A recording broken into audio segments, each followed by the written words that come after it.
ఆడవాళ్ళంటే ఏమనుకుంటున్నారు? ఆ భాష ఏంటని శివాజీపై మండిపడ్డారు ప్రకాష్ రాజ్. శివాజీ వ్యాఖ్యలను ఎవరూ సమర్థించరని, చాలా చెత్తగా మాట్లాడారని తెలిపారు. ఒక వేదిక మీద మాట్లాడుతున్నప్పుడు సంస్కారం ఉండాలని ఫైర్ అయ్యారు ప్రకాష్ రాజ్.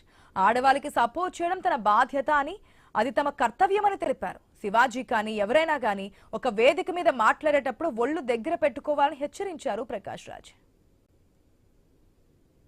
అడిగాడు బట్ ఒక సంస్కారం, ఒక భాష ఏంటి, ఆడవాళ్ళంటే ఏమనుకుంటున్నారు మీరు? మీలో ఉన్నదే బయట వస్తుంది.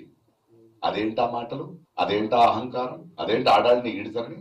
ఇవాళ ఆడవాళ్ళకి అన్యాయం ఎవరి నుంచి జరుగుతుంది? మగాళ్ళే కదా, తరతరాలుగా మనమే చేస్తున్నారు కదా. మీరు ఒక వేదిక మీద మాట్లాడుతున్నప్పుడు మీకు ఉండాలి. సరే, ఆయన క్షమాపణ అడిగాడు బట్ ఒక సంస్కారాలు బలిదారు కదా. ఇప్పుడు ఆమె ఆంటీ అనడం అంటే వాళ్ళ భాష చూడండి. వాళ్ళకి ఆడవాళ్ళ బాడీ పార్ట్స్ తప్పితే తెలుగు రాదు. వాళ్ళకి వాళ్ళ బాడీ పార్ట్సే మాట్లాడతారు. వాళ్ళు ఎంత సంస్కారాలు అనుకో మాట్లాడుతున్నా అంత అసహ్యం. అది అనసూయ గారిని, అనసూయ లాంటి వాళ్ళని నేను సపోర్ట్ చేస్తాను. ఆడవాళ్ళని సపోర్ట్ చేయాల్సింది మా బాధ్యత, మా కర్తవ్యం. అది శివాజీ గారు కానీ ఎవరు కానీ ఒక వేదిక మీద మాట్లాడేటప్పుడు ఒళ్ళు దగ్గర పెట్టుకుని ఖచ్చితంగా శివాజీ గారు చెప్పింది తప్పు. ఒక సభ్య సమాజంలో వీ కెనాట్ ఎక్స్పెక్ట్ ఇట్. ఒక భాష ఏంటి, ఆడవాళ్ళు